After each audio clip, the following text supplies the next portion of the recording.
Estamos de volta aqui, o Nanado, para falar hoje sobre um grande baterista. E sempre nós vamos rodar aí uns vídeos sobre grandes bateristas. Hoje é o dia do Lars Ulrich, o chato, o insuportável, o briguento Lars Ulrich. Tem gente que fala Lars Ulrich, Lars Ulrich. É porque ele é dinamarquês, galera. Então cada um fala o nome dele de um jeito, fica um trem estranho. Lars Ulrich, pra gente Lars Ulrich, beleza? Nasceu na Dinamarca, numa família bilhardária, tinha muita grana e tal, e foi estudar nos Estados Unidos, foi para os Estados Unidos, foi para ser estudante e tal. E foi aí que começou a história do Metallica.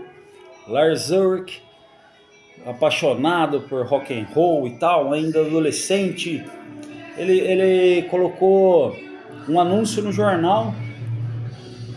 Baterista procura músicos que gostem de Iron Maiden e outras bandas para montar uma banda de rock. Ele colocou assim no jornal, fez o anúncio no jornal e apareceu quem? James Hetfield apareceu, falou: Lars, eu sou o guitarrista que você estava procurando. E foram fazer o ensaio, cara. O primeiro ensaio. Sabe como é que foi o primeiro ensaio? Drummers, uma bosta. O primeiro ensaio que eles fizeram foi um desastre total. Porque, cara, o Lars não sabia tocar P nenhuma. O Lars não sabia tocar bateria. Além do mais, ele fedia demais. O Lars não tomava banho, cara. O Lars não tomava banho. Então ele fedia muito tocando bateria. O James desanimou. O primeiro ensaio que eles fizeram foi um desastre. O James desanimou, falou: nunca mais eu quero ver esse cara na minha vida, pau, tal. Só que eles estudavam, né, na mesma escola lá em Los Angeles, tá? E aí o James, procurando banda, tal. Na época também, isso foi em 1981. O James não era um guitarrista ainda conhecido e nem nada. O James não era nada ainda. Aí ele teve a seguinte sacada. Eu vou grudar nesse moleque. Ele não sabe tocar nada, mas ele vai aprender. Ele vai começar a tomar banho, porque ele tem muita grana. Então, tudo que precisar bancar em termos de produção e divulgação e tudo mais, a família desse moleque vai bancar tudo. E foi o que aconteceu. O James Hetfield grudou no Lars e aí foram aprendendo a tocar. E primeiro disco, Kill It All, lançaram o primeiro disco com aquele louco do Dave Mustaine na guitarra e o Cliff Burton no baixo. E aí nós temos que fazer uma pausa para falar do Cliff Burton, né? Baixista extraordinário, sensacional. O Cliff Burton, cara, ele é mais velho que o galera do Metallica, né? E assim, ele não queria tocar na banda, ele não queria tocar no Metallica. Mas os caras insistiram tanto. O Cliff morava em São Francisco, os caras estavam ensaiando em Los Angeles, os caras insistiram tanto, encheram tanto o saco do Cliff Burton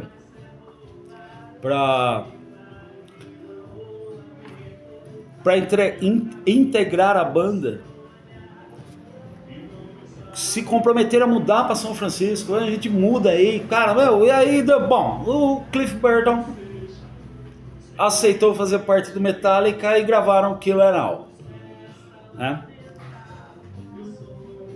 Estouraram nos Estados Unidos, só nos Estados Unidos, com o primeiro disco, né? Um som muito pesado, thrash metal da melhor qualidade. Estouraram nos Estados Unidos com o primeiro disco e partiram em turnê e foram pro segundo disco, Ride the Line. Esse aqui é o segundo disco do Metallica. Não dou, não empresto, não vendo. Comprei na época. Aqui, pessoal, as fotos aqui, ó. Tá todo mundo aqui, ó. O Lars.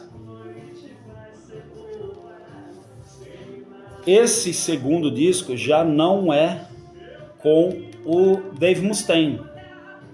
Kirk Hammett assumiu as guitarras.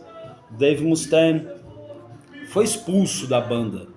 Ele foi expulso da banda. Porra, se for contar essa história, o vídeo vai durar umas 15 horas. Dave Mustaine foi expulso da banda durante a turnê do Killer All, né? Entrou o Kirk Hammett, gravaram o segundo Ride the Line. E aí, no terceiro aqui, o negócio veio para arrebentar mesmo. É o meu preferido. Eu tenho o vinilzão Master of Puppets.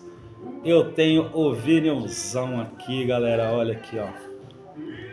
Todo mundo aqui, ó. O grandão aqui, ó, é o Cliff Burton, baixista. Por que nós estamos falando? O vídeo é sobre o Lars, mas por que nós estamos falando do Cliff?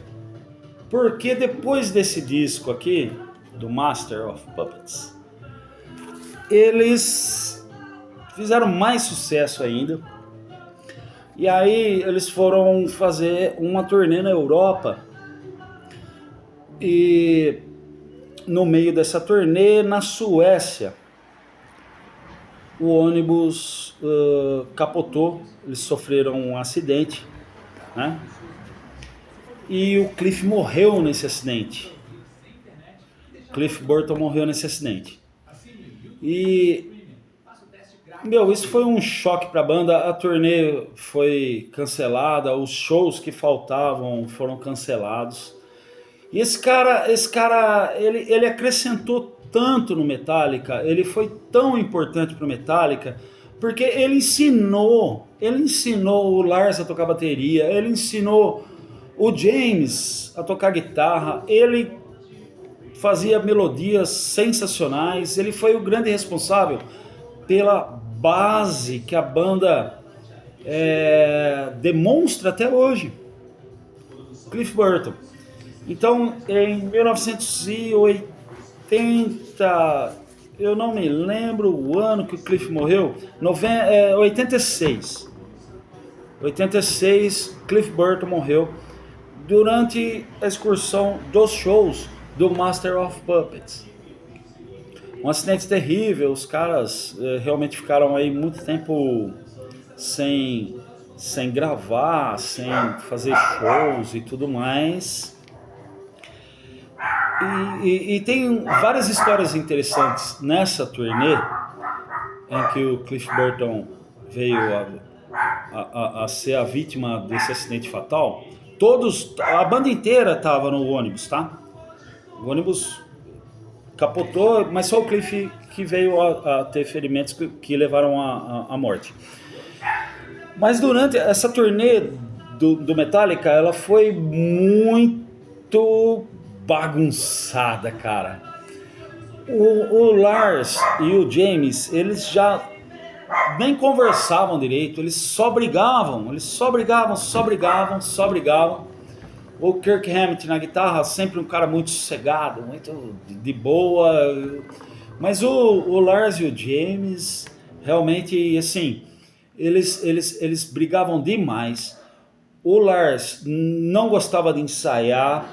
É, é um baterista que sensacional, mas que não serve de exemplo no comportamento não, galera. Não ensaiava, briguento, birrento, chato. O Lars era chato pra caralho. Meu, e durante essa turnê, suco de uva, durante essa turnê, o James e o Cliff Burton já tinham combinado. Isso é uma história não confirmada, tá? É uma história de bastidores não confirmada. O Cliff e o James tinham combinado. Encerrando a turnê, o Lars está fora da banda. Porque ele erra demais. Não gosta de ensaiar, não estuda. O Cliff e o James tinham já acertado isso. Ocorreu a morte do Cliff Burton naquele fatídico acidente de ônibus em 86. E aí o James não tocou mais no assunto. Ele falou, porra, acabamos de perder o baixista numa tragédia. Como que eu vou chegar no Lars e dizer que ele não é mais baterista? Não, isso foi abafado. Então isso é uma história não confirmada. Eles nunca falaram sobre isso. Mas é uma história de bastidores ali, do pessoal que trabalha junto, aquela galera que fica carregando caixa, né, os groups, né, meu? Então, tem jornalista que fala isso também, mas eles nunca confirmaram essa história que eles iriam tirar o Lars da banda. Mas fica aí o registro, né? Tá aqui o registro dessa história. E demoraram um tempo para achar o baixista. Veio Jason Newsted. Depois de vários testes, eles escolheram o Jason. E aí, o próximo disco foi And the Justice for All. Sensacional. And the Justice for All. Com o novo baixista, o Jason Newsted. Eu tenho, olha aqui, ó, uma raridade aqui. Aqui do lado A tem o One do disco And Justice for All, e do lado B só tem duas músicas, From the Beltals, que é do Hyde, e Welcome Home Sanitarium. Galera aqui, ó, aí que legal. Esse aqui é raríssimo, não dou, não empresto, não vendo, seus mal acabados, seus cavalos. Não, esse é raríssimo, perfeitas condições.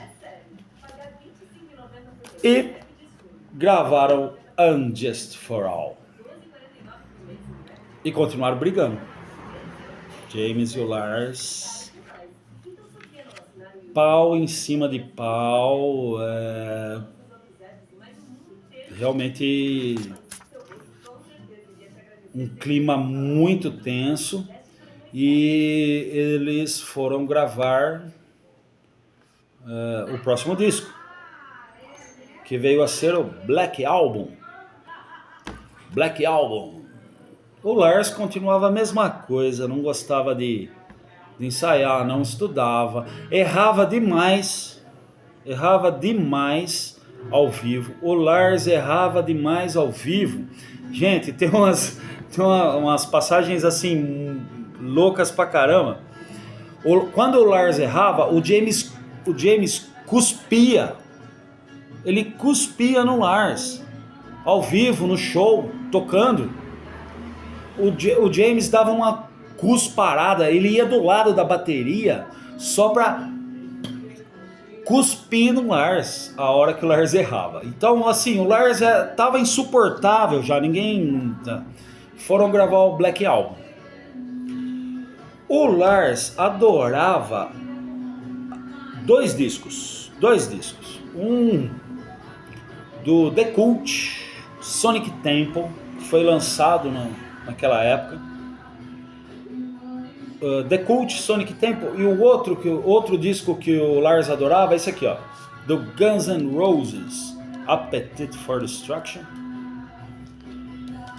O Lars adorava esses dois discos, ele achava que o som da bateria nesses dois discos era perfeito. Cara,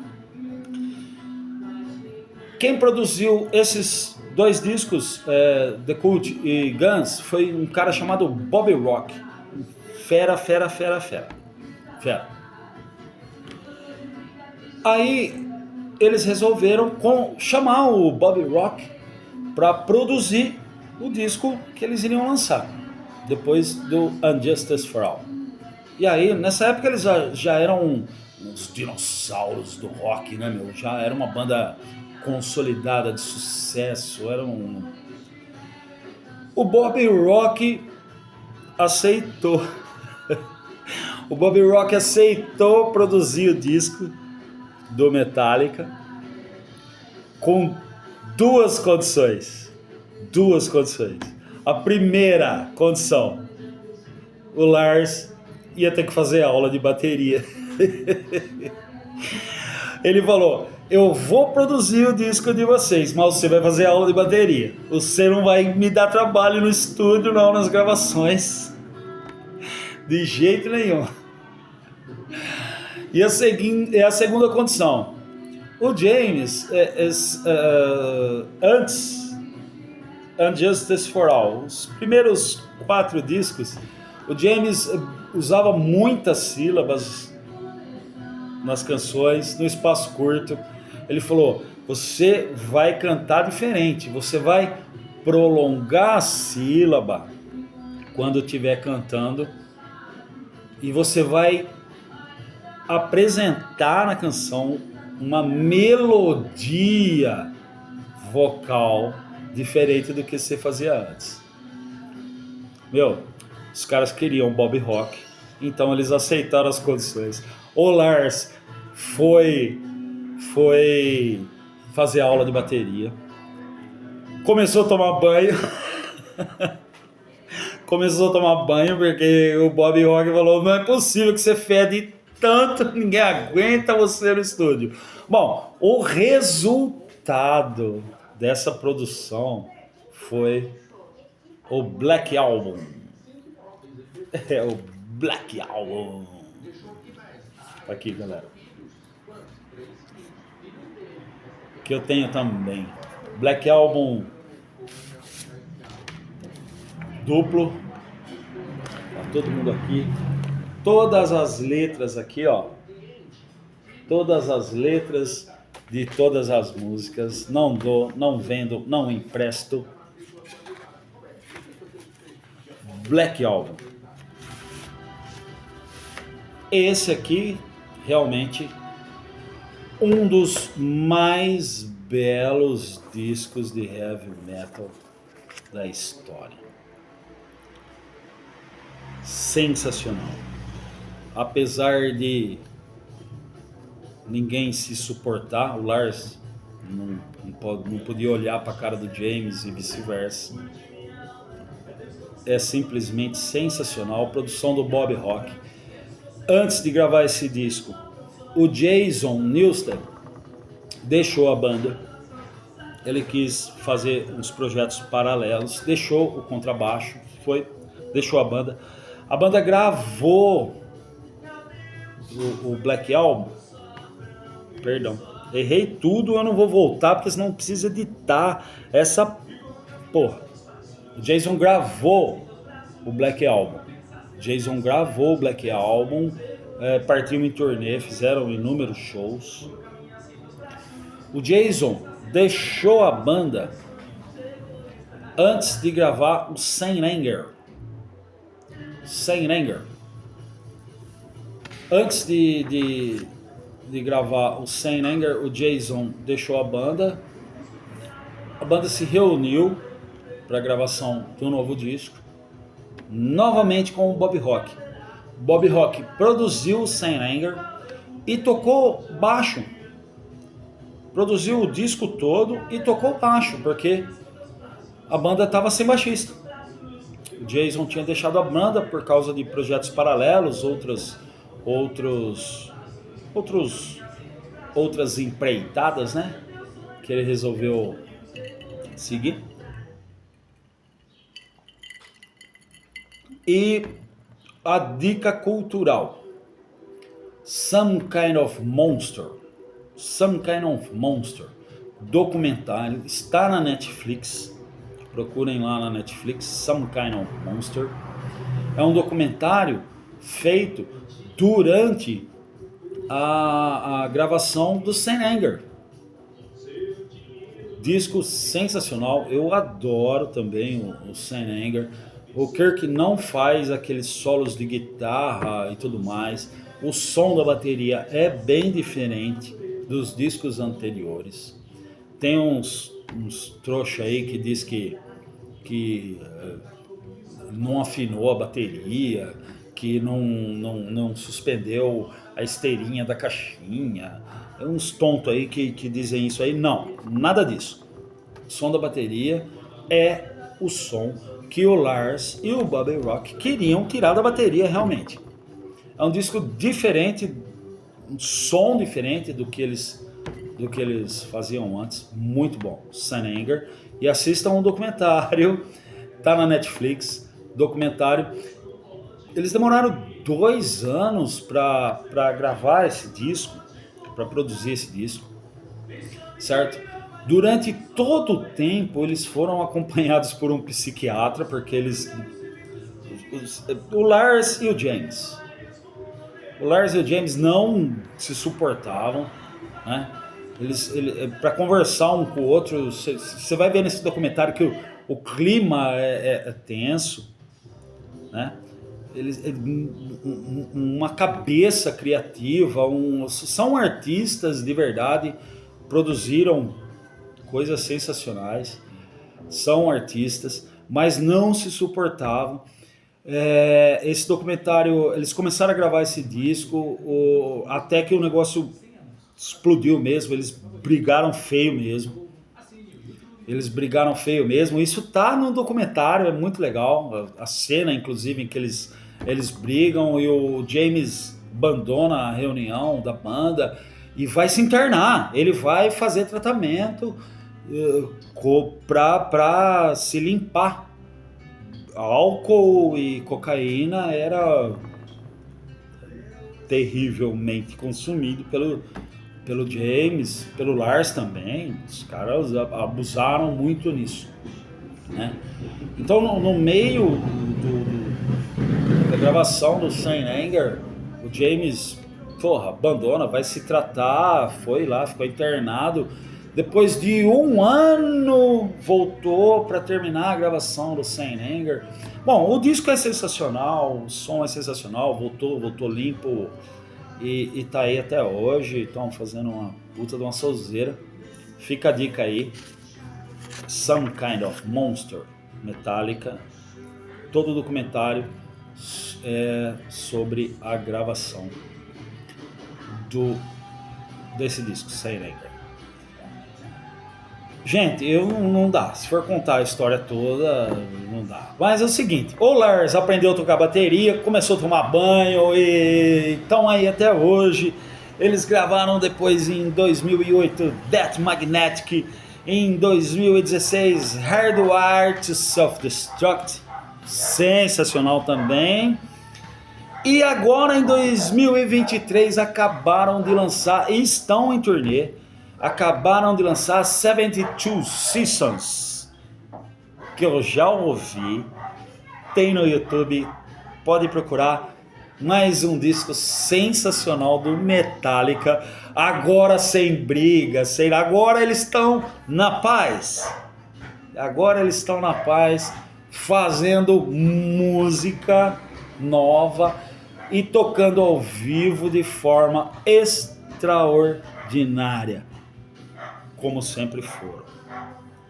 Gente, drummers,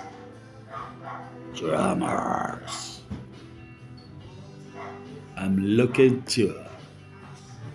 Um beijo na bunda. Esse foi mais um vídeo. Acompanhe aí nas próximas aulas.